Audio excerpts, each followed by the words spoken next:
Hi, thank you for joining today's session on joining Columbia GSAP. My name is Sarah Canicchio, Director of Admission, and I am here today with my colleague from Student Affairs. Yeah, hi everybody. My name is Emily Dennis, and I'm the Assistant Director for Student Affairs at GSAP.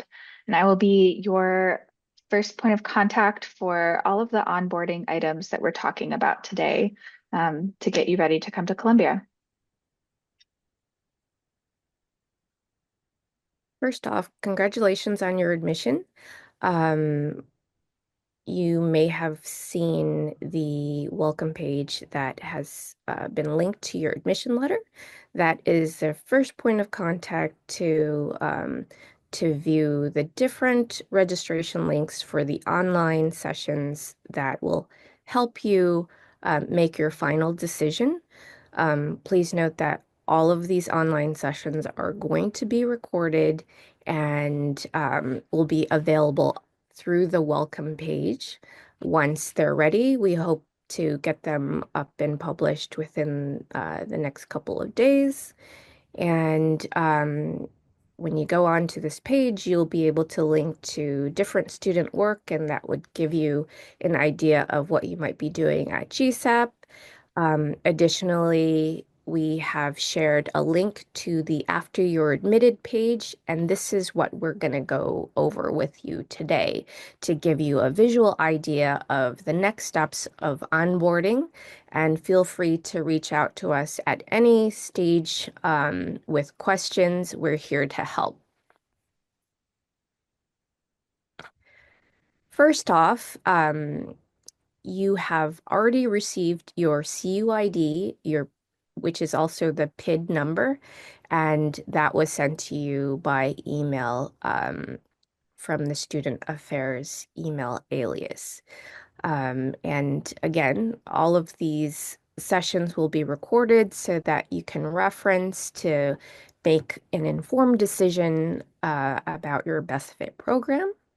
The deadline to submit your enrollment deposit is April 15th, and this non-refundable enrollment deposit will be credited towards your tuition after the add drop period. S- Uh, Again, this is a non-refundable $700 deposit. So you'll need to do this in order to start the process of enrollment.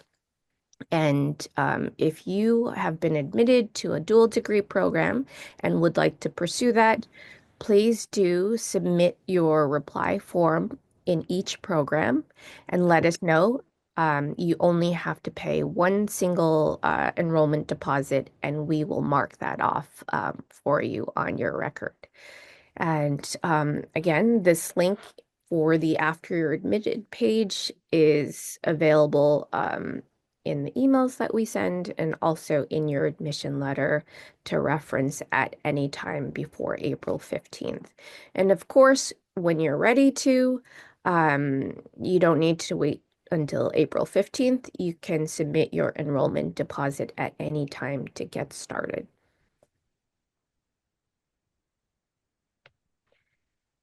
And just to recap, if you would like to apply for your I-20 and you're an international student, you will need to submit your enrollment deposit first to gain access to the Compass system, which allows you to start your I-20. And if you have any questions about that, please reach out directly to our ISSO office, and the email address is listed here. Again, Okay. Yeah, okay. Um, so yes, everybody here should already have your CUID or PID number. It's a number that was emailed to you. It starts with the letter C. You will need that to apply for your I-20. But the really important student identifier is your uni or your university ID. Within approximately 7 business days of submitting your $700 tuition deposit, you will get an email from GSAP Student Affairs with your uni and instructions on how to activate it. I've gotten some questions already from folks who have tried to activate their uni before it's been generated.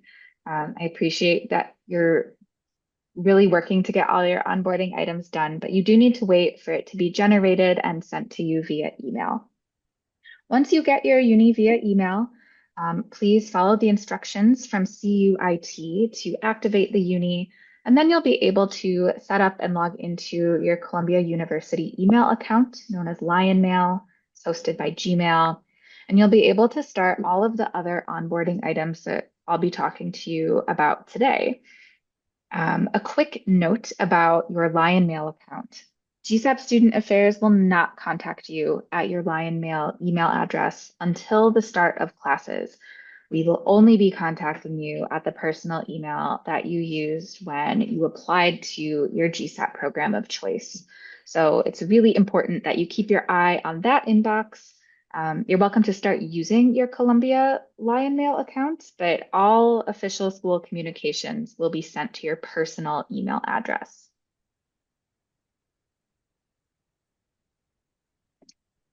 Columbia housing. Um, for anyone who's interested in campus housing, this is hopefully a good deep dive on everything you need to know. Columbia University offers housing on campus, which means that there are many different apartment buildings surrounding campus and in the nearby neighborhoods that are owned by Columbia and are available to Columbia students. Housing at Columbia is very, very limited. Um, we are located in New York City. Real estate is expensive. Units are relatively small, and that's just the reality of going to school in New York, is that housing on Columbia's campus is just very limited. And so to that end, GSAP receives a certain number of housing allocations from Columbia Residential every year, and we do our best to distribute those allocations equitably among all of our students who are in need. Other schools might do this differently, so you can disregard any information that you see online or see on the Columbia Residential website that refers to other schools' housing policies. At GSAP, we use a lottery. The deadline to be included in the first round of the housing lottery is April 23rd. It's really important to note that it's not first come, first serve. So if you submit your housing application between today and April 23rd, you will be given full and equal consideration for a housing allocation in GSAP's lottery. Um, this means that if you need a little extra time to make your decision about where you're going to grad school, you're welcome to wait until the April 15th deadline to commit to GSAP. And then once you receive your uni, you can submit that housing application. If you've already decided on GSAP, you're welcome to apply anytime. The application is open, it's live on Columbia Residential's website. So once you've made the decision, if you want to be considered for housing, go ahead and get that application in. You will need your uni in order to submit the application, and you will need to enter accurate information about your program at GSAP. So be prepared to enter basic information about yourself, including your name, date of birth, date of enrollment, which program you've selected, and also the duration of the program that you're enrolling in. Yes, it's also important to note that for those of you who are going to be dual degree students, um, if you would like to live in Columbia housing for the duration of your entire dual degree program, the housing portal will allow you to designate that you're going to be enrolled for the number of years that your dual degree program will last for. So keep in mind that you would only be selecting one program on your application, but you can enter your expected graduation date to receive housing for the duration of your time here. And to that note, I don't think I said this out loud, but if you are selected in the GSAP housing lottery and you accept your offer and you move into Columbia housing, you are guaranteed to be able to live in Columbia housing for the duration of your time in the program. So you don't need to reapply for housing next year. You don't need to go apartment hunting the apartment is yours if you would like it to be. So if you're selected, it's guaranteed for the duration of the program. Um, you can find all of the housing information, not about the lottery, but about housing itself on the Columbia Residential website. And all of this information is emailed to students after you submit your deposit and receive your uni. So if you haven't received this email from GSAP Student Affairs yet, just sit tight. It's coming because you do need a uni in order to submit your housing application. So a little bit more about the lottery and what comes after the housing lottery. As I mentioned, April 23rd is the deadline to apply to be included in the first round of the lottery. And we will run the lottery on our end, and results will be announced either on or shortly before May 1st. Um, the lottery is random. We do try to prioritize students who are coming from the farthest away. So we use an algorithm that weights applicants who are relocating to New York from very far away. So this would include international students and also people coming from other parts of the United States that are not close to New York. But to that end, as I mentioned, housing is super limited. So even if you submit a housing application and go through the lottery, you might not be selected. We wish we could house everybody who would like to live on campus, but it simply is not possible. And so if you are not selected in the first round of the lottery, we will hold subsequent rounds of the lottery until all of the spots are taken. I don't yet know how many rounds we will be able to hold because it depends on how many people are applying for housing, how many people accept their offer, how many housing spots we receive, which we don't yet know. Um, but we will continue to hold rounds of the lottery until all of the spots are taken. After all of the rounds of the lottery have been conducted and all of GSAP's housing allocations are spoken for, if you still have not been selected, a couple of things will happen. If you keep your housing application active in the Columbia Residential Housing Portal, you will automatically be placed into the open housing selection. This functions as somewhat of a wait list, and until very recently, Columbia Residential actually called this a wait list. So you might see that language on their website or in the portal itself. But what this means is if you aren't selected in GSAP's lottery, you'll remain kind of in a pool of students looking for housing. And as additional spots open up throughout the academic year, you'll be invited to select a unit and move in. It's not guaranteed, but it gives you an opportunity to live on campus later in the year, kind of in an off cycle, if that's something that you're interested in. In terms of moving in, the earliest a student can move in this year is May 15th. And students who are starting in a summer program at GSAP, you should know who you are. You would be able to actually select your housing units a little bit earlier than folks who are enrolling starting in the fall. This makes sure that you're able to select units that will be ready for you to move in before or like very shortly after the start of your program. Um, let's see what else. And students who are selected in the lottery will go through the housing selection process with Columbia Residential. GSAP is not involved in that, but you'll receive instructions directly from Columbia Residential to help you figure out which unit specifically you're looking to live in. In terms of cost, like most apartments and real estate in New York, the cost of housing at Columbia in a Columbia apartment is going to depend on whether you're living in a studio, one bedroom, two bedroom, etc. There's something for various price points, so keep that in mind. Some of the units are older, some are newer, bigger, smaller. Logic tells us that if you are living in a studio, that's going to be more expensive than living in a four-bedroom apartment suite with three other roommates. So there's all these different options that you'll be able to choose from during the selection process. There's also a limited number of couples and family housing for students who are coming to Columbia with a spouse and or with children under the age of 18. If you are interested in and qualify for one of these housing options, you'll be able to indicate as such in the housing portal during the selection process, and Columbia Residential will require you to verify your couple or family status at a later date. So you cannot move in with your best friend and claim that they are your child. It doesn't work that way. They will be requiring proof. In terms of if you don't want to live on campus at all, you are, of course, welcome to find housing off campus. A popular option is to use Columbia's off campus housing marketplace. The link is on the screen, and you'll also receive an email about it. But it functions as somewhat of a Craigslist, and you're able to view units for rent that are oftentimes in the neighborhood surrounding Columbia's campus, but also spread throughout the city depending on where you want to live and what your specific needs are. International House is another great option. This is a off-campus affiliate, I would say.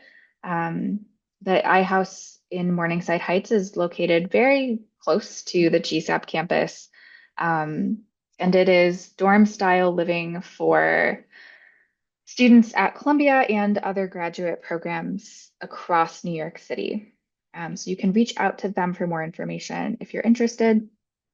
And for those of you who might be very unfamiliar with New York's housing market, another great website to use to look for units that are completely unaffiliated with Columbia is a website called Street Easy. You can find rentals, listings, etc. on that website, Street Easy.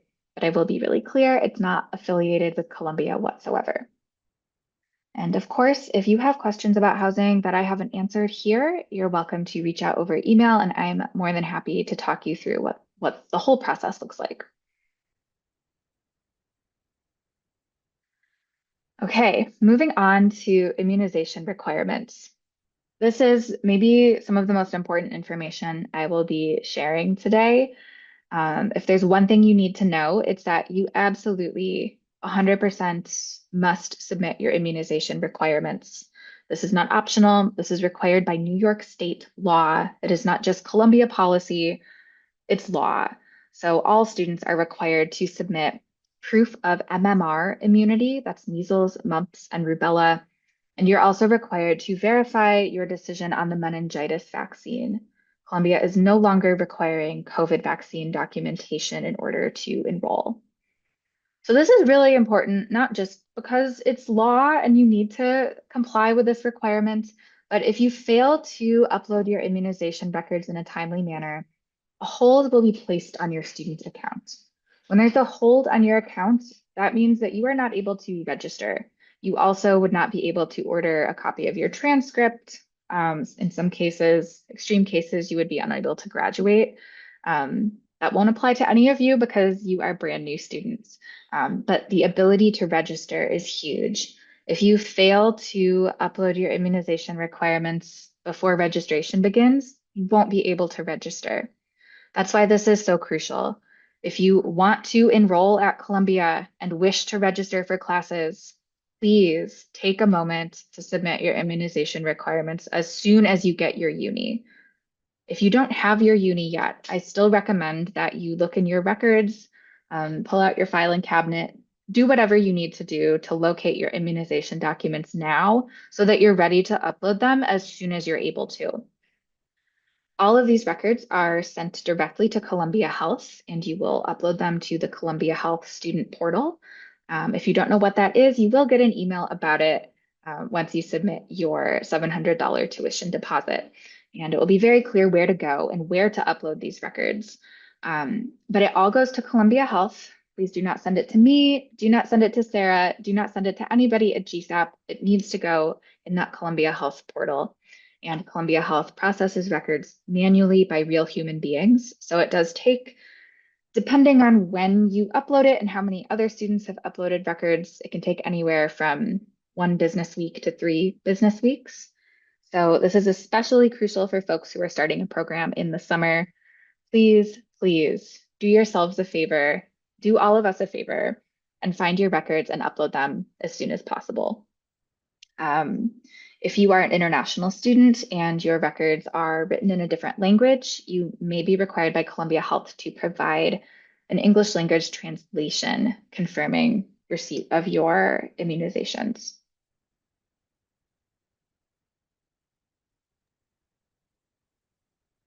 Thanks, Emily. One thing that I didn't mention before was after you submit your enrollment deposit, it's important to note that it takes several business days in order to receive a uni. So please keep that in mind. Once you submit your enrollment deposit, you will not receive a uni automatically.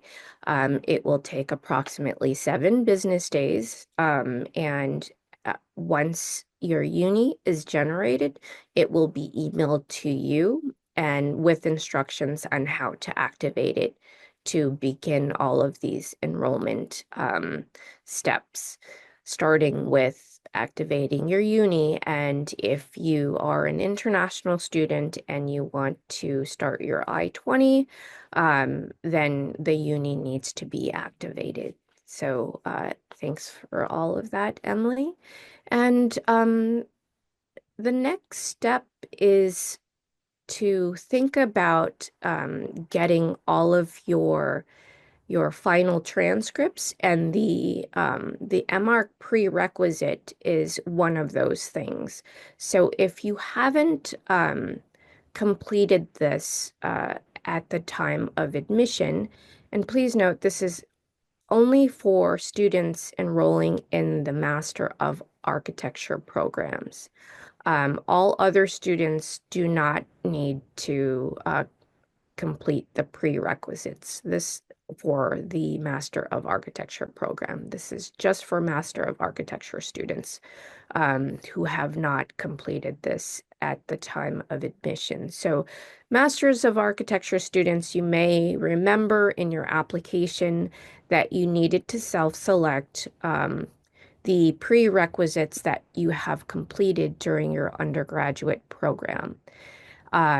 If you've taken if you've successfully completed a physics course or Calculus 1 and 2, then you self-selected that in your application. If you have completed the architectural history course, then you have self-selected that on your application.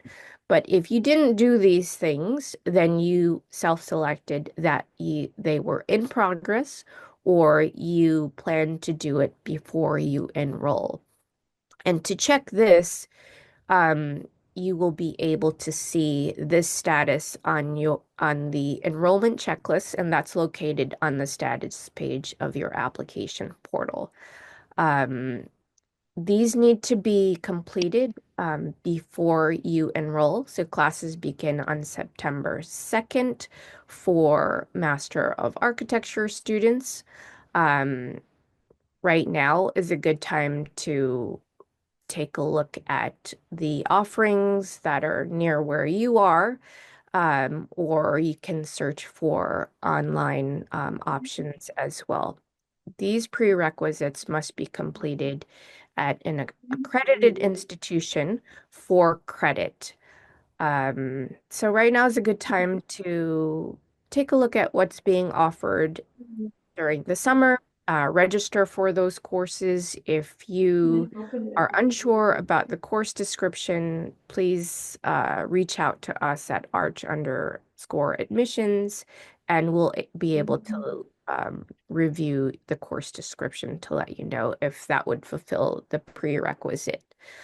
Um, and I've added a few FAQs here, and I've already answered some of them. Are the Master of Architecture prerequisites required for other GSAP programs? Again, no, just for students entering the Master of Architecture program.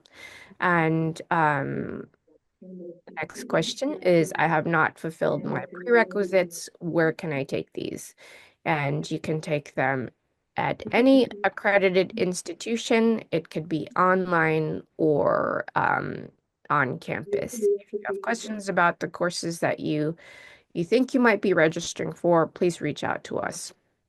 And again, how do you check if your prerequisites have been completed?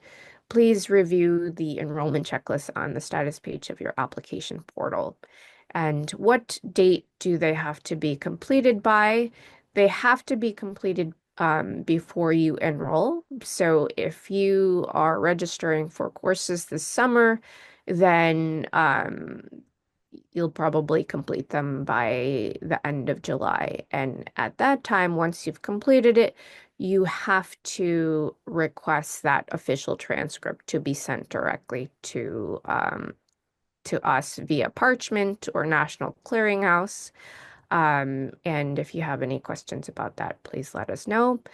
This is a requirement for all Master of Architecture students, and this is your responsibility to make sure that you have completed these prerequisites so that they don't affect any licensure processes after graduation.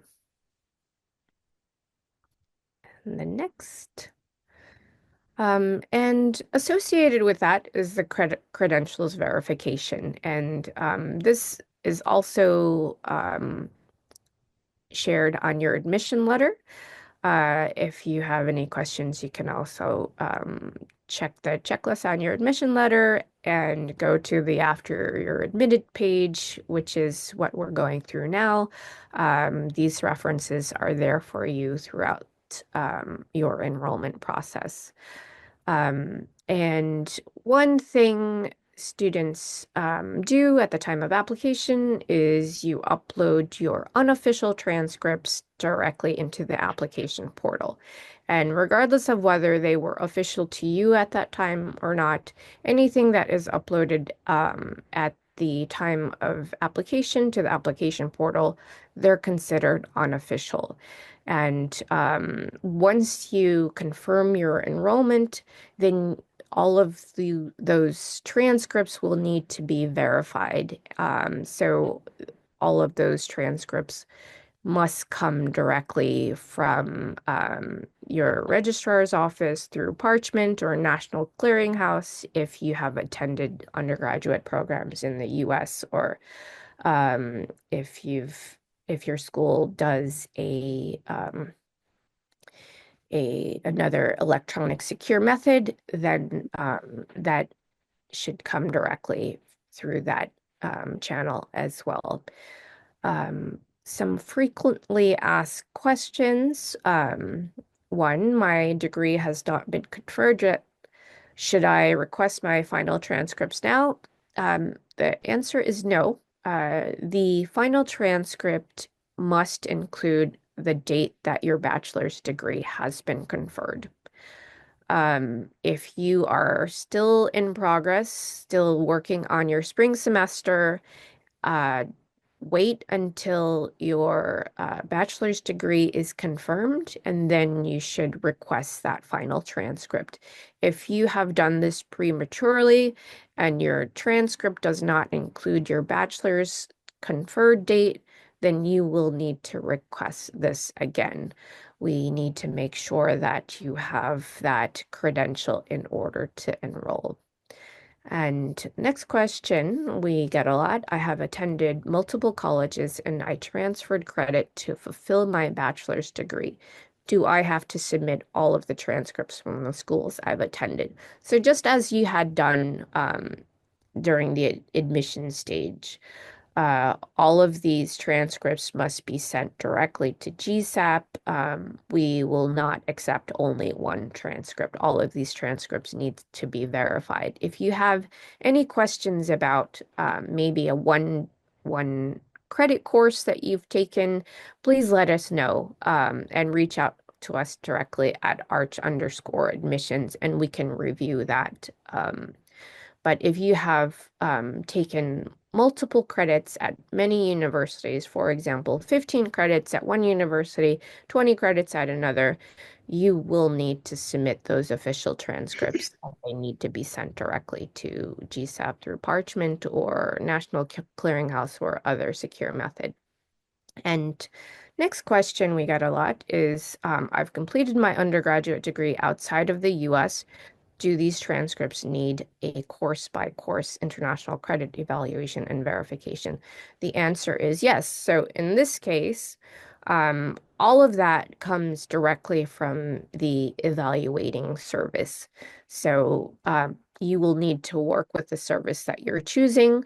We are accepting credit evaluations from World Education Services, WES, and a couple of others that are listed on our credentials verification page. So be sure to review those instructions.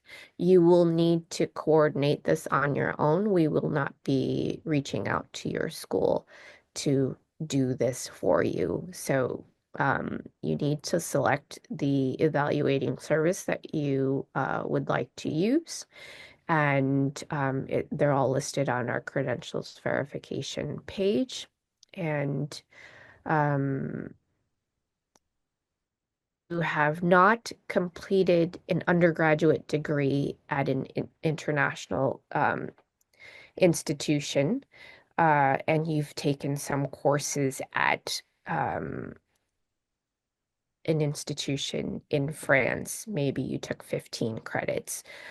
For that, we do not need a course by course evaluation. We only need the course by course evaluation for your undergraduate degree, your bachelor's program that you've completed outside of the US. But if you've only taken a few credits for a study abroad, we do not need an international credit evaluation for that particular school. Again, if you have any questions, please reach out to us directly at arch_admissions, and we'll be happy to guide you.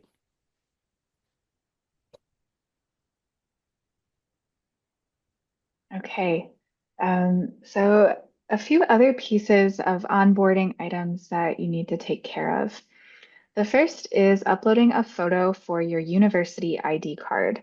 This is really important because you won't be able to access campus or any campus resources if you don't have your ID card.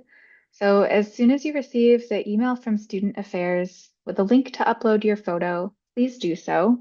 If you're starting a summer program, please upload your photo before May 19th. And if you're starting at GSAP in the fall, please upload it within 2 weeks before the start of classes. This ensures that there's enough time for Columbia's Central ID Card Office to review all the photos, print them, and bring the IDs over to GSAP so that we can distribute them to you. The next important piece is the mandatory pre-orientation tutorial. This is a requirement for every new student at the whole university, and it's overseen by the Office of University Life. So you'll receive an email directly from University Life with a link to complete the tutorial. The whole thing is done online. It should take you between 30 and 45 minutes. And it's really designed to help everyone become oriented to different resources at Columbia University and help you be prepared to have a successful experience during your time at GSAP. If you are starting a summer program, you will need to make sure that you've completed the tutorial by May 27th. And if you are starting in the fall, you need to complete the tutorial by September 2nd. These are the first day of classes for the respective semesters. That's why it's a pre-orientation tutorial, because it needs to be done before you get here for classes and start being a Columbia student. If you have any questions, you're welcome to reach out to the Office of University Life. You can check with me first, but since University Life administers these orientation tutorials, they are usually a wealth of information and can troubleshoot in ways that I'm not able to. But be on the lookout for the email from University Life inviting you to complete these items. Class registration. Again, let me plug immunization records one more time. You can't register for classes if your records haven't been uploaded and processed by the university. So make sure you take care of that as soon as possible. For folks who are starting in a summer program, your registration will take place online on a platform called Virgil between May 21st and 23rd. And if you're starting in the fall, your registration also takes place in Virgil between August 26th and 28th. You will receive plenty of detailed instructions from Student Affairs about how to actually use Virgil to complete your registration. And you will also receive lots of information from my office as well as your respective programs with information on what specific classes you need to take. So sit tight if you haven't received any information about this yet. Don't worry, there's plenty of time. You're also welcome to review all of the degree requirements and course offerings on the GSAP website. Most of that information is available and posted publicly already. A few classes might not be posted yet, but they will be shortly. So please check that out if you have any questions. We ask that students aim to arrive in New York City at least a day or two in advance of their program's orientation. So that means if you are starting a summer program with your orientation and first day of classes on Tuesday, May 27th, you should try to be here by Sunday, May 25th. And if you're starting in the fall, we still, same thing, really recommend that you get here a day or two in advance of your program's orientation. And each of the fall start programs orientation dates are listed here on the screen. Depending on your own needs, preferences, availability, housing situation, you might be arriving in New York even earlier than 1 to 2 days in advance, and that's great if that works for you. This is just a best practice guideline. We really, really encourage you not to show up and try to move into your housing on the same day as orientation. Give yourself a couple days grace period so that you can get settled before you have to start um, being a student at GSAP. I will also note that for folks who are in the CDP program, which starts in the summer, your first requirement is completing the 4-week online tutorial. It's done remotely. You don't need to be here in New York for the tutorial. And CDP classes will start in person on Monday, June 30th.